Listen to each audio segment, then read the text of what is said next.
Salut, c'est Anne-Marie. J'avais envie de te partager un livre que j'adore, d'une auteure que j'adore. Euh, c'est Échapper aux manipulateurs de Christelle Petit-Colin. Les solutions existent. Je vais lire le dos, puis je vais lire juste l'introduction parce que c'est vraiment, vraiment intéressant et pertinent.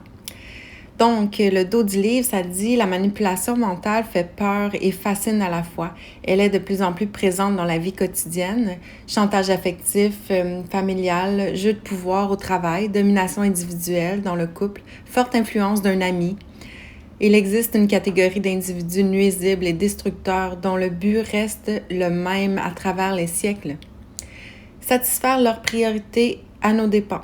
Leurs techniques, simples et sophistiquées à la fois, sont d'une redoutable efficacité. Ainsi, de nombreuses personnes vivent une relation d'emprise ou de harcèlement sans même le savoir.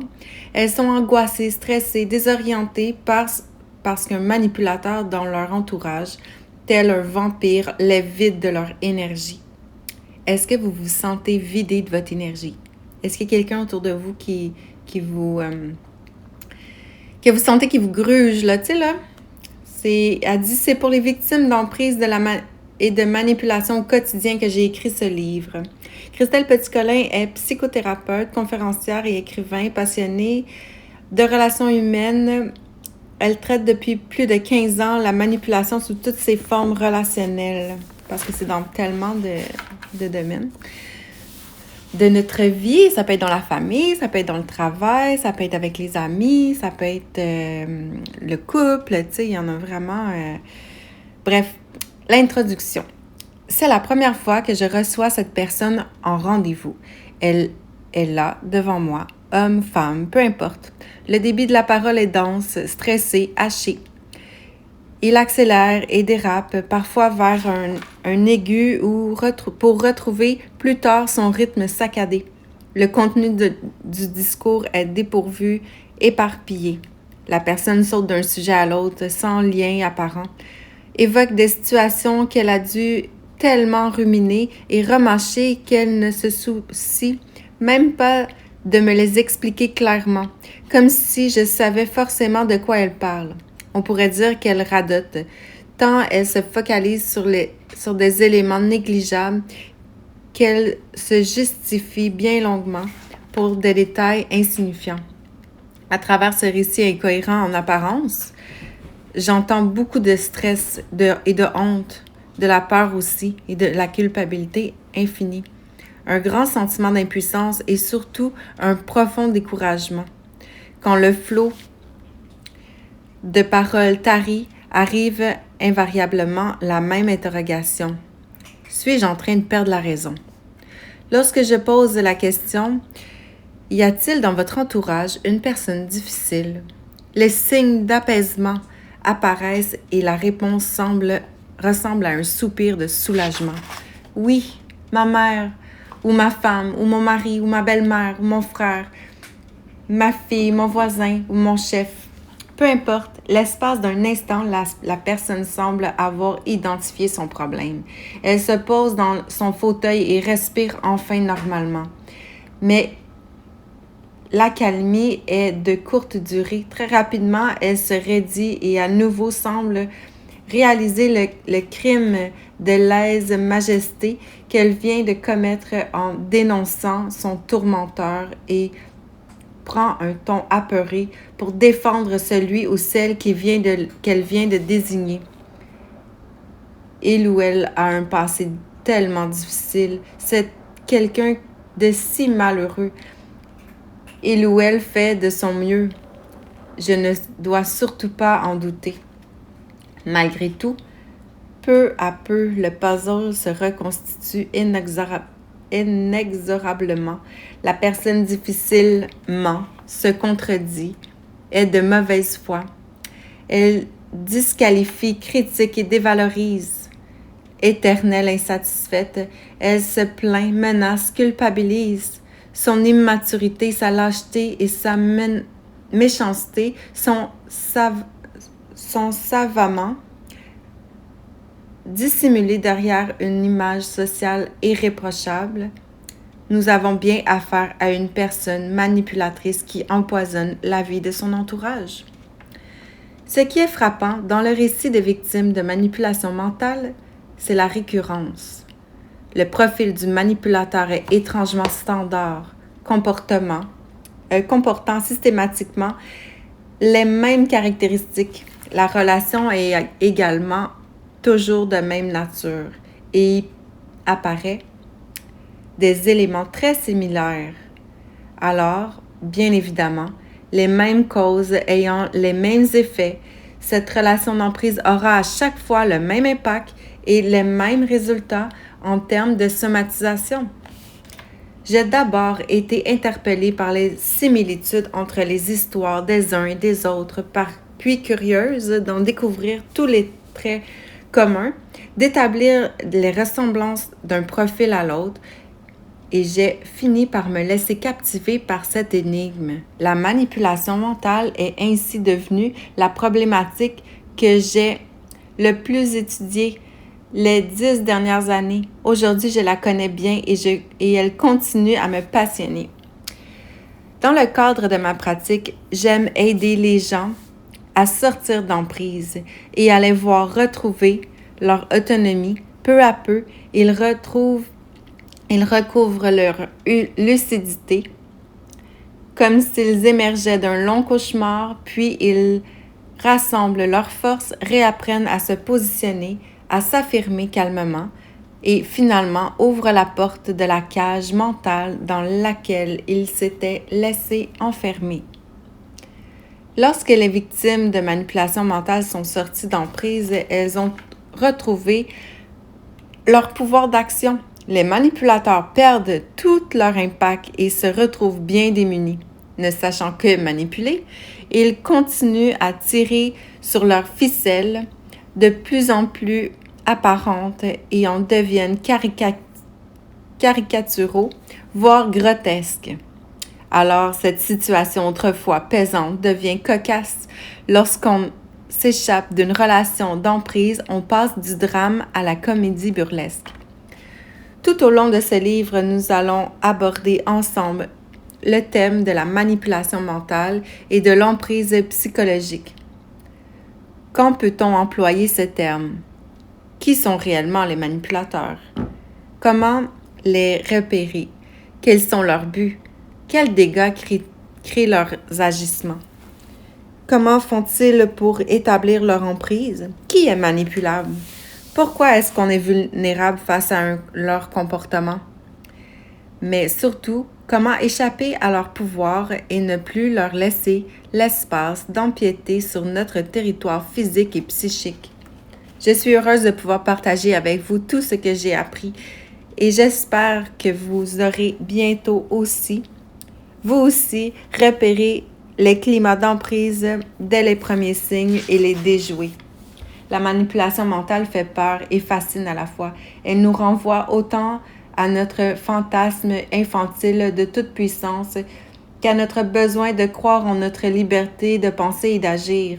Lorsqu'on nous en parle, notre réaction est rarement mesurée.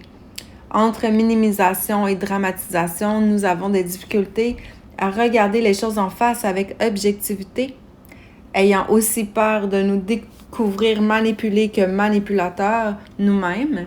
C'est pourquoi on voit la manipulation partout et bizarrement surtout là où elle n'est pas. Inversement, elle est généralement ignorée, voire niée lorsqu'elle devrait être flagrante. Les climats d'emprise sont encore mal cernés et incompris de la majorité des gens. Ainsi, pour beaucoup, le terme manipulation mentale s'applique à des manœuvres politiciennes, à des stratégies commerciales ou à l'emprise des sectes. Plus rarement viennent à l'esprit des situations de la vie quotidienne, chantage affectif, familial, jeu de pouvoir au travail, domination individuelle dans le couple ou forte influence d'un ami.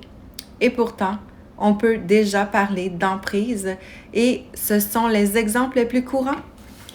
Cette méconnaissance générale ne profite qu'à cette catégorie d'individus nuisibles et destructeurs que sont les manipulateurs. Ils peuvent ainsi bénéficier d'une incroyable impunité. Leurs agissements ont un coût caché énorme pour la société. En termes de santé publique, ces prédateurs sont une cause directe de stress, d'arrêt maladie, de somatisation diverses et de dépression chez leurs victimes.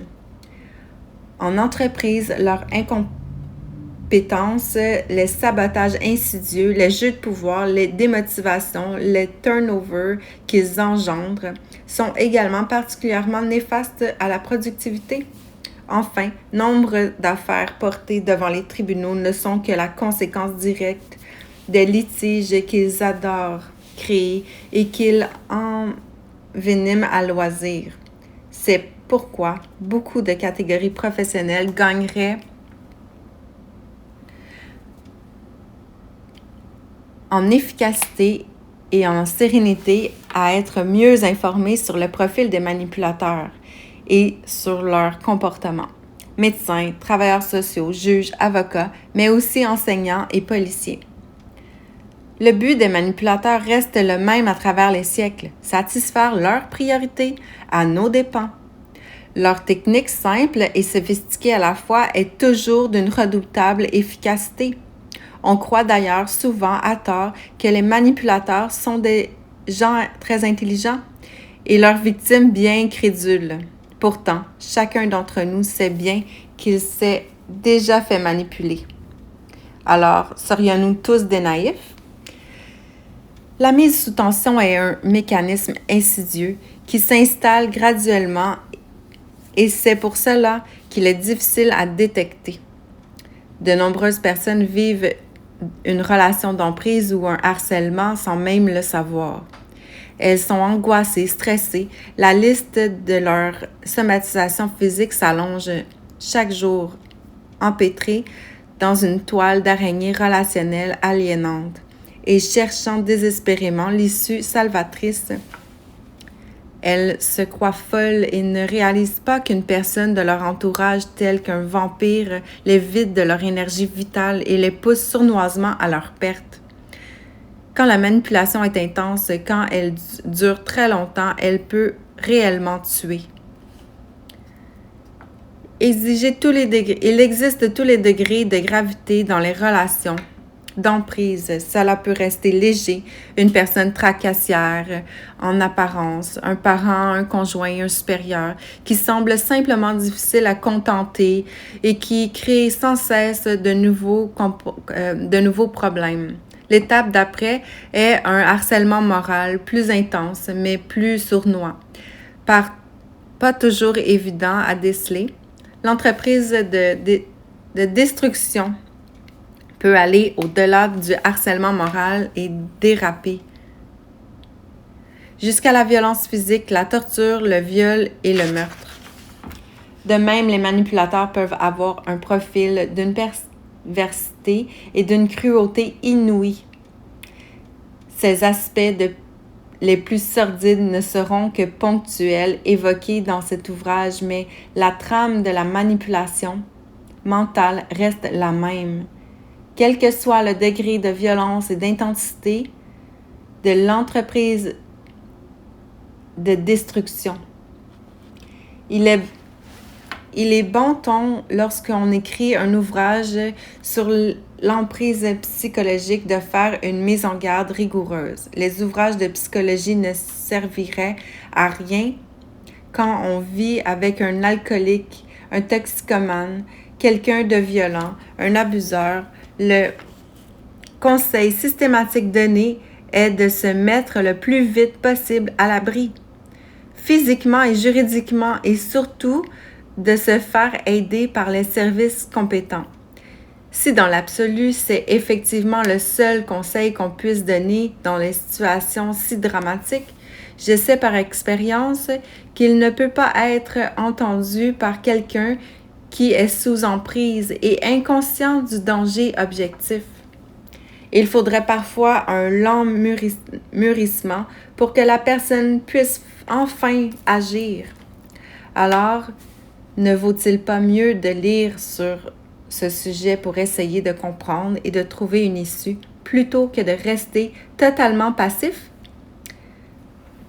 Dans ces cas dramatiques où les conseils de prudence ne peuvent être suivis à la lettre, puisque ce livre aide les victimes à trouver enfin la force et le courage de s'enfuir, ce livre n'abordera pas les grandes manipulations commerciales, politiques ou sectaires. Le thème de la manipulation mentale est tellement vaste que j'ai dû être sélective. J'ai choisi de privilégier la manipulation banale et ordinaire, celle qui est la plus répandue et qui concerne le plus de gens. C'est donc pour les victimes de l'emprise dans le cadre familial, amical et professionnel que je l'ai écrit. Le chemin est parfois long et semé d'embûches lorsqu'on veut échapper à l'influence d'un manipulateur. C'est sur ce chemin que j'ai choisi de vous accompagner pour vous signaler tous les pièges qui vous sont tendus.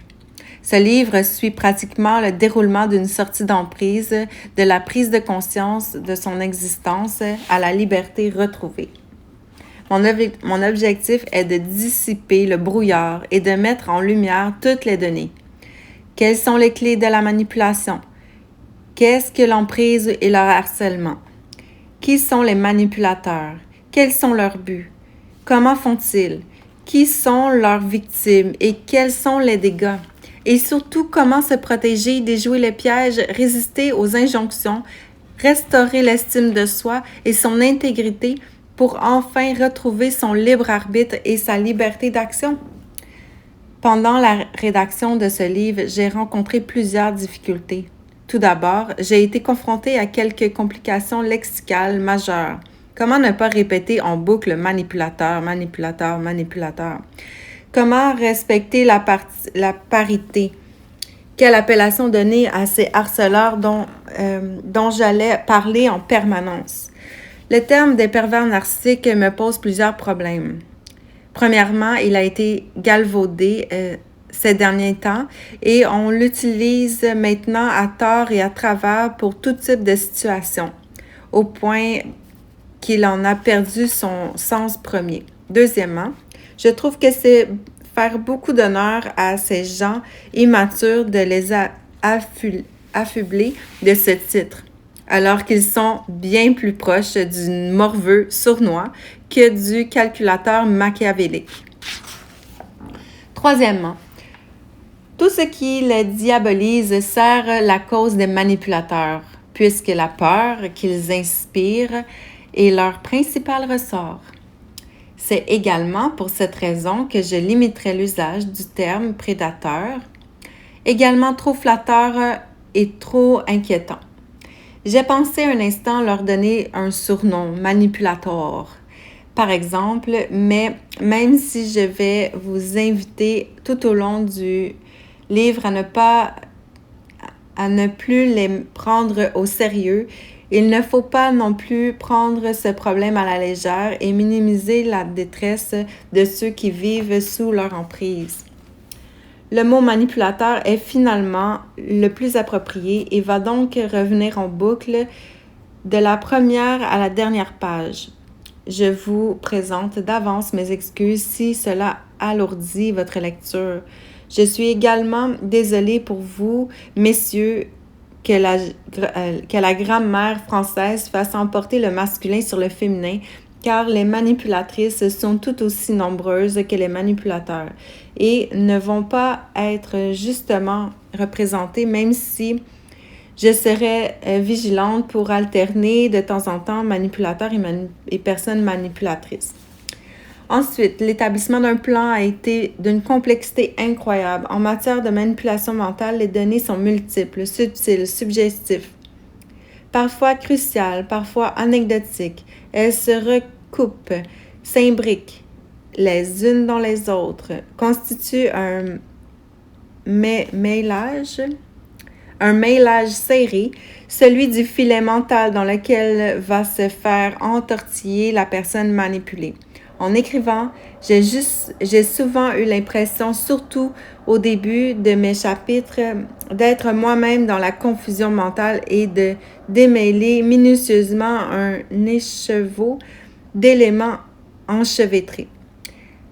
J'avançais d'abord dans le brouillard, puis mes explications s'éclaircissaient. J'ai ainsi démêlé un à un les fils, étalé les nœuds pour vous permettre de les repérer. Au fur et à mesure de votre lecture, vous allez cerner la nature du piège, rétablir par vous-même les connexions entre les différents aspects du problème. J'espère vous donner tous les outils utiles pour gérer ces situations dramatiques, vous permettre de commencer à vous en amuser et qui sait, à vous attendrir de naïveté de votre manipulateur. Enfin, les premiers lecteurs du manuscrit m'ont conseillé de préciser que tous les exemples tirés de ce livre sont authentiques. Ils les trouvaient parfois tellement énormes et caricaturaux qu'ils ont pensé que j'exagérais, et il n'en est rien. Je vous confirme donc que je n'ai rien inventé et que tous les exemples que je donne sont directement issus du vécu de ma clientèle. Je n'ai changé que les prénoms des protagonistes pour préserver leur anonymat. Ceux qui vivent ces situations au quotidien auront sûrement leur propre lot d'exemples aussi incroyables à raconter et sauront déjà que je n'exagère pas. Pour commencer, je vous amène à la découverte des clés de la mise sous tension et du climat d'obligation qu'elle crée. Voilà, c'était l'introduction d'un livre qui m'a vraiment à une époque sauvé la vie. Puis je vous invite à acheter le livre de Christelle Petit-Colin, Échapper aux manipulateurs, aux éditions Guy Trédaniel, éditeur. Puis, il y a aussi, ça c'était son premier. Le deuxième, c'était Divorcer d'un manipulateur, emploi à temps plein. Le troisième, c'était Enfants de manipulateurs, comment les protéger. Ensuite, c'était Je pense trop, où elle explique vraiment toutes les personnes qui sont manipulées, qui sont tout leur profil en fait.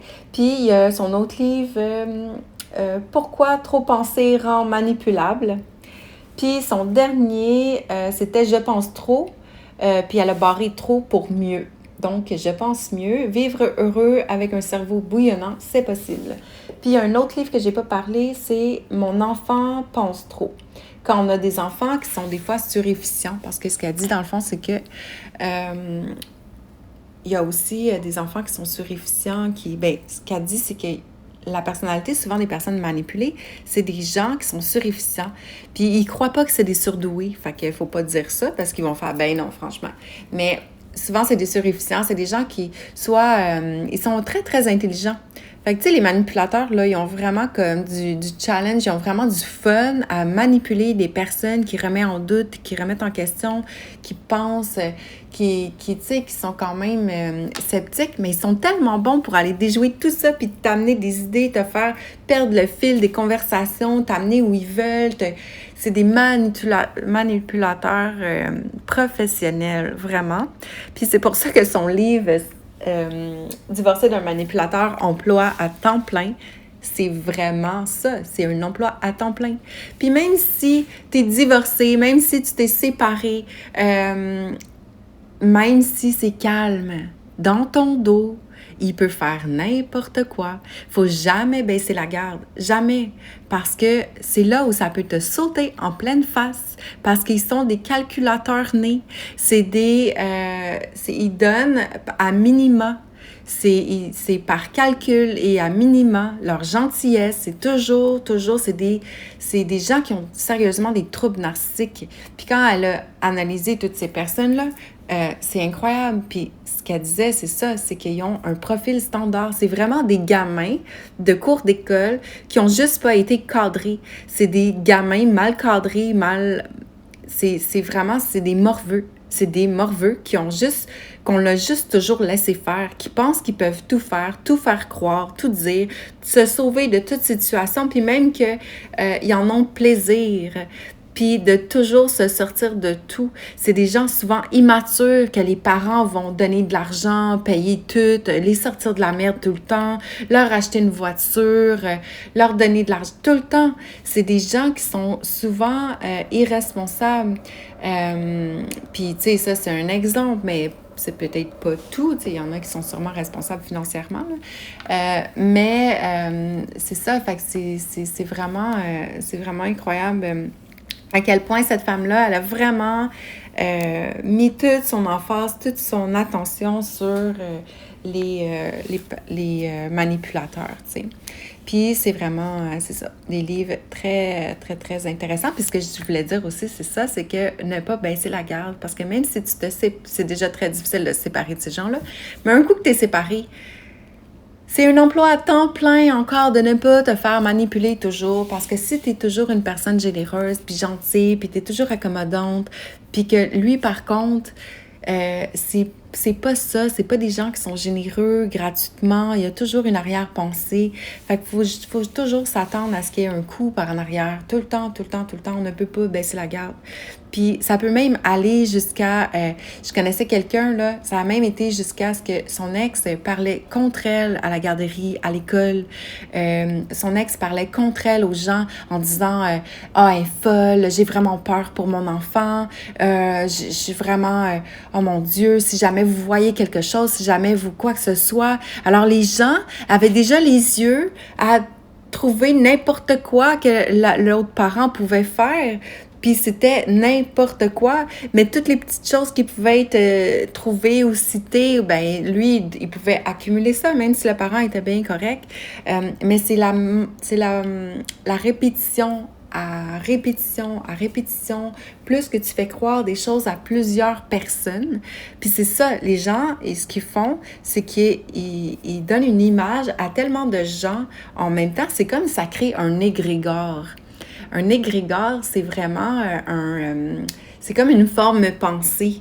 C'est comme, tu sais, quand il y a de la publicité, que tout le monde pense que, ah, tel spa, il est vraiment cool, ben ça crée un égrégore. C'est comme si les gens y croient encore plus. C'est comme si ça lui donne de la crédibilité. Alors, ces gens-là, plus, puis ça, c'est comme dans la physique quantique, là, que je pourrais dire, mais c'est vraiment une forme d'énergie qui est comme qui est une forme pensée, que la personne manipulateur, ce qu'il va faire, c'est qu'il va semer des graines un peu partout dans la conscience des gens pour faire croire, puis ils vont tellement croire que, tu sais, on voit ce qu'on croit. Fait que ça crée même le fait que la personne peut être comme amenée à finalement faire certaines choses devant ces gens-là parce que c'est ce qu'ils croient de la personne, qui met de l'énergie puis de l'attention. Alors, ça va finir par créer ça. La personne, des fois, elle peut même finir par faire certaines choses comme sans vraiment se rendre compte ou comme... Puis se dire, voyons, je suis pas comme ça ou ça fait pas de sens. Mais c'est que ça a été tellement attiré dans la réalité que en fait, c'est des principes de loi d'attraction, ce que j'explique. Fait que, tu sais, ces gens-là sont très nocifs. Quand il y a en fait, c'est ça. Si vous avez une amie ou quelqu'un qui est manipulateur, qui se fait manipuler, bien, il n'y a pas deux camps. Tu peux pas être du bord du manipulateur pour être gentil avec lui puis du bord de ton ami.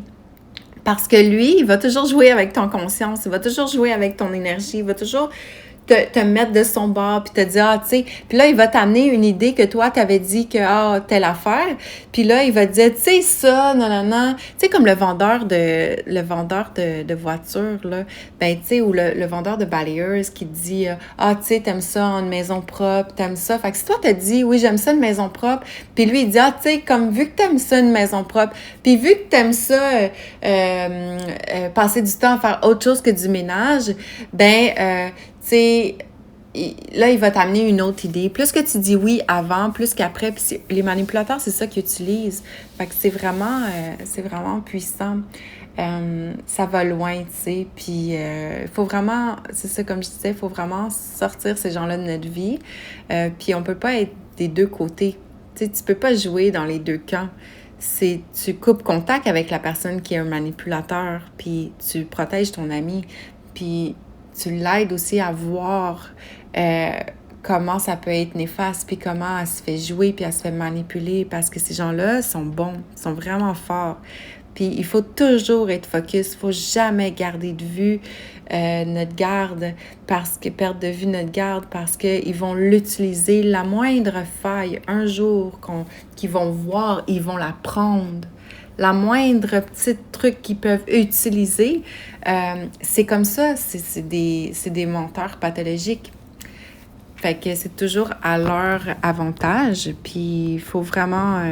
en fait, ce qui aide, moi, ce qui m'a beaucoup aidé, c'est de prendre conscience. C'est de lire, de voir des exemples de gens dans ses livres à elle, puis de voir à quel point c'est fou, à quel point ils ont vraiment un profil standard, puis à quel point elle décrit, si vous êtes avec une blonde ou un chum qui est comme ça, elle décrit tellement que tout le monde à qui j'ai fait lire ces livres-là me disait « Voyons donc, elle a décrit mon ex. Hey, ça n'a pas de bon sens. » Puis tu sais, quand elle dit, dans son introduction, elle dit « Mais tu sais, ça passe du drame à la comédie burlesque. » Bien, parce que dans le fond, quand tu leur donnes plus d'attention, quand tu les cadres, quand tu leur mets tes limites, puis quand tu es non négociable, puis que tu apprends à t'affirmer, à être forte, à ne pas te laisser manipuler, ben finalement, ils font leur crise. C'est des enfants, c'est des gens immatures. L'immaturité est au centre de tout ça. Puis ce qu'elle dit, c'est ça, il faut juste les cadrer. Il faut les cadrer, être ferme. Puis il faut rien laisser passer. Puis c'est sûr que quand on laisse plus rien passer, ça passe du drame à la comédie burlesque, parce que finalement, ils font leur crise de bacon, ils font des trucs incroyables pour attirer votre attention, des trucs immatures, des trucs qui n'ont plus de bon sens, que tu dis, mais voyons donc, combien de fois j'ai eu les bras qui m'ont tombé à terre, puis je me disais, sérieux? My God, ça n'a pas de bon sens. Comment tu peux être enfant comme ça? Comment tu peux être immature à ce point-là? C'est vraiment un sentiment que les bras te tombent, puis tu fais comme, vraiment... Sérieux, t'es si bas que ça. T'as vraiment besoin de faire ça pour essayer de... C'est fou. Puis, c'est ça. Fait qu'il faut s'entourer de gens qui voient clair, des gens qui s'en sont sortis. Puis c'est pour ça que ça me fait vraiment un plaisir de coacher les gens qui se sentent mal, qui se sentent perdus, qui se sentent comme même honteux, qui savent même plus à qui parler, qui savent plus comment s'en sortir, qui sont pris... c'est vraiment difficile souvent, mais il y a une façon de s'en sortir. Puis, tu sais, moi, j'ai fait plein de trucs. Puis, tu sais, il y a aussi au niveau de la loi d'attraction, que ça a tellement bien fonctionné. On peut se protéger au niveau de l'énergie. Ces gens-là, c'est des vampires énergétiques. Il y a plein de trucs qu'on peut faire, mais quand on le sait pas, puis tu sais, c'est sûr que c'est compliqué, puis c'est difficile, puis on est tellement des fois perdu, puis on est dans l'info-obésité, il y a tellement d'informations qu'on sait plus comme faire le tri, qu'est-ce qui aide vraiment, qu'est-ce qui est vraiment bon pour un changement rapide et durable, tu sais. Puis ça, c'est bon d'avoir quelqu'un qui est passé par là. Puis bon, moi, j'ai passé par là. Ma mère est passée par là. Moi, j'ai passé par là un bon 3 fois, tu sais. Puis, j'ai pas eu beaucoup de chums dans ma vie, mais quand j'en ai eu, mettons que c'était intense. Puis, tu sais, un coup sorti, puis ayant vécu tellement la douleur de tout ça, même que les manipulateurs, souvent, ils vont utiliser la DPJ pour, tu sais... En fait, tout ce qu'ils veulent, hein, c'est gagner, puis tout ce qu'ils veulent, c'est faire le plus de tort et de mal à la personne. Ils vont tout lui prendre, ils vont tout menacer. Puis dans son livre « Divorcer d'un manipulateur, emploi à temps plein », elle le dit, quand ils vous menacent, croyez-les. Parce que aussi, c'est ce qu'ils vont faire. Puis même si vous pensez qu'il n'est pas en train de faire ça maintenant, il le fait peut-être par en arrière. Puis qu'au bon moment, il va faire son dernier coup, puis ça va te sauter d'en face parce que peut-être tu as baissé ta garde. Puis ça, c'est un danger. Faut vraiment faire attention. Fait que bientôt, je vais mettre sur mon site là, la formation que je suis en train de faire avec toutes les grandes lignes en vidéo, en fait, une formation vidéo en e-learning avec créer un groupe. Il y a un groupe Facebook aussi, un groupe Sortir Zen d'emprise. des pervers, sortir d'emprise des pervers manipulateurs, sortir zen de l'emprise, parce qu'il faut sortir de ça, mais il faut sortir zen. Il faut pas sortir démoli puis sur le bord du suicide, là, parce que c'est souvent ce qui arrive. Les gens sont, puis là, avec les confinements, ça fait comme 1 an que je me dis, il faut que je fasse ça, il faut que j'aide les gens, il faut vraiment... puis là, je me tenais tranquille parce que justement, j'étais comme en cours avec mes ex, soit pour acheter la maison, soit pour la garde des enfants. Fait que, tu sais, il fallait vraiment que je fasse attention, justement, d'être stratégique. Puis, tu sais, comme manipuler, on n'est souvent pas stratégique. Puis là, elle, ce qu'elle dit, Christelle Petit-Colin, a dit dans ses livres, faut être stratégique. On n'a pas le choix. C'est hyper important. Il faut être stratégique, puis il faut devenir un peu... faut comprendre comment eux ils agissent puis comment ils pensent, puis parce que il faut devenir stratégique. Puis souvent c'est pas notre force parce qu'on est gentil, tu sais. Puis on n'est pas des gens qui planifient, qui essaient de, tu sais, faire des trucs dans le dos. Puis souvent on est des personnes très vraies, très authentiques, très, tu sais, pas de bullshit, tu sais, tout dans l'authenticité. Mais avec ces gens-là, il faut leur en dire le moins possible parce que tout peut être retourné contre nous tout le temps, tout le temps, tout le temps. Il faut tellement, puis quand dans son livre, je pense mieux, elle dit, faut changer notre façon de penser, faut changer, faut arrêter d'être, tu sais, il y a des fois on est généreux, on est gentil, mais il y a des fois c'est juste qu'on est stupide parce qu'il y a des gens qui vraiment profitent puis qui n'auraient pas à mériter toute notre gentillesse, toute notre générosité dans la vie. Il y en a qui ils ne mériteraient pas. Des fois, ça devient de la stupidité d'être trop gentil. Puis c'est ça, fait que faut vraiment faire attention. Je vous laisse là-dessus et à bientôt pour un autre audio sur comment sortir zen de l'emprise ou comment garder l'esprit zen et comment vivre en cohérence avec son corps et son esprit, surtout son cœur, dans la liberté d'être et de penser. À bientôt!